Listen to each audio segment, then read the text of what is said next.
Subscribe to our channel by clicking the subscribe button. Click the bell button and enjoy the latest uploads from our channel. آپ جگہ جگہ یہ کہہ رہے ہیں ایک ذرا سا منا سا کام ہے, ایک بچے نے پیسے بھیجے, ساتھ یہ بھی بتائے نا 1.5 ارب روپیہ بھیجا, بلینز. یہ پرائم منسٹر کے بیٹے تھے, کسی مستری مجید کے بچے نہیں تھے, یہ پی ایم آف پاکستان کے بچے تھے. قوم کا یہ حق ہے کہ وہ پوچھے. اگر عمر فاروق رضی اللہ تعالیٰ عنہ سے جمعے کے خطبے میں کہتے ہیں رک جاؤ عمر رضی اللہ تعالیٰ عنہ, تم نے یہ پوشاک کیسے بنائی, تمہارے پاس تو ایک چادر تھی, اور ان کا بیٹا اٹھ کر کہتا ہے یہ چادر میں نے اپنے بابا کو دی, اس سے یہ قمیض بنی. یہ ہے اسلام. اور اسلام آباد میں تو پھر آپ نکل پڑے ہیں, اللہ تعالیٰ آپ کا حامی و ناصر ہو. اس ملک میں کوئی ایسا شر نہ پڑے جس سے ملک کی سالمیت کو خطرہ ہو. اور یہ جو جرنلسٹ, بعض بڑے نامور جرنلسٹ ہیں, وہ امتیاز عالم ٹائم کے, ان کی وجہ شہرت سب کو پتا ہے کہ وہ کن کے اشاروں پہ چلتے ہیں, اور ان کی کھونٹی کہاں ہے, اور ان کا انفلنس کہاں ہے, اور وہ کس کی پرچار کرتے ہیں اور کس کی جے جے کرتے ہیں. سو یہ اگر یہی آپ کے ایڈوائزر ہیں تو آپ کو مبارک ہو, آپ اپنے نتیجے پہ ضرور پہنچیں گے. تو شیخ صاحب اس کا مطلب ہے کہ یہ لوگ یعنی جو آپ اشرے ہیں وہ موجودہ حکومت اور حکمرانوں کو ملٹری کے بالکل اگینسٹ کھڑا کر کے پولرائزڈ کرنے میں کامیاب ہو گئے ہیں, کہ ایک طرف انہوں نے فوج کو کر دیا اور باقی فورسز کو, اور اس پارٹی کو الگ کاٹ دیا ہے. آپ یہ اخذ کر سکتے ہیں اس میں سے؟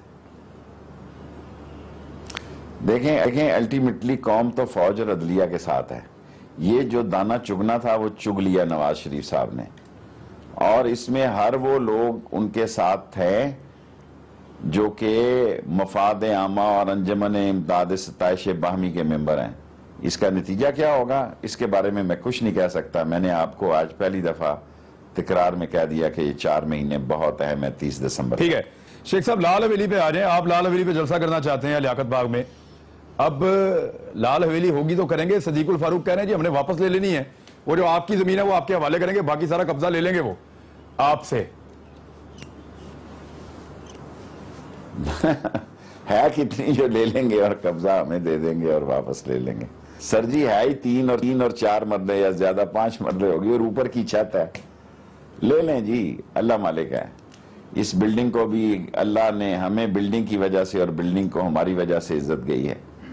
اگر وہ سمجھتے ہیں کہ طاقت کے زور پر لے سکتے ہیں, کل پرسوں بھی انہوں نے حملہ کی کوشش کی, میں بھی پرسوں یہ پھر حملہ کریں, ہم قانون کو ہاتھ میں نہیں چھوڑیں گے جی. اور میں تھانہ سیکریٹریٹ میں پرچہ لکھا آیا ہوں, راول پنڈی وارث خان میں لکھا دیا ہے. اگر میں مارا گیا, میری املاک کو نقصان ہوا, میرے کسی سپورٹروں کو نقصان ہوا, تو نواز شریف اور ان کا خاندان اور عابد شیر علی اور کیپٹن صفدر اس کے ذمہ دار ہوں گے. میں تو اتنا ہی کر سکتا ہوں نا قانون کے دائرے میں. باقی جب وقت آئے گا, جب لیں گے تو دیکھی جائے گی. ابھی تک تو نہیں لے سکے, ابھی تک تو ہم وہیں پہ ہیں. جب وقت آئے گا تو دیکھی جائے گی. ٹھیک ہے, اب اس کو آپ انتقام سمجھتے ہیں؟ آف کورس جی, ہم اس شہر میں رہتے ہیں, ہم نے 60 تعلیمی ادارے بنائے ہیں. اگر قبضہ کرنا ہوتا تو اس کسی پلاٹ پہ کرتے.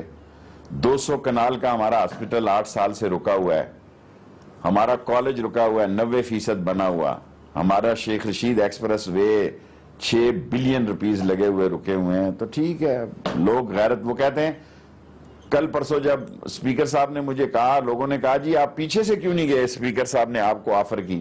میں نے کہا اسپیکر کو پتا تھا حملہ ہونا نا, اگر میں حملے میں مر جاتا تو یہ اتنی بڑی خبر نہ ہوتی, میرے لیے بری نہ ہوتی. اگر میں چور دروازے سے چلے جاتا تو میرے پنڈی والے کہتے لخ لعنت ہے, بزدل انسان ہمارا نمائندہ نہیں ہو سکتا. ہمارا شہر غیرت مند ہے اور بہادر نمائندوں کو پسند کرتا ہے, منشیات فروشوں کو نہیں پسند کرتا.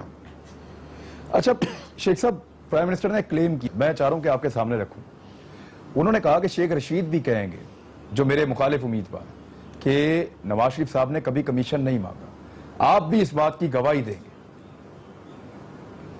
شاید خاقان صاحب نے کلیم کی. میں خواجہ آصف, میں تو اس پرائم منسٹر پر تیار بیٹھا ہوں. اتنی بڑی خبر دی ہے آپ کو کہ آپ کے چینل پہ آ جائیں, دستی استعفیٰ دوں گا اگر میں نہ ثابت کر سکا کہ ان کی کمیشن بھی ہے اور LNG بھی مہنگی ہے اور یہ پارٹنر بھی ہیں. تو آ جائیں, بات ختم کریں. نہیں, جو وہ بات کر رہے ہیں وہ کہہ رہے ہیں کہ آپ سے کبھی میاں صاحب نے کمیشن کا کہا یا مانگی, کبھی کوئی ایسی بات ہوئی ذاتی طور؟ میرے پاس تھا کیا یہ مانگتی,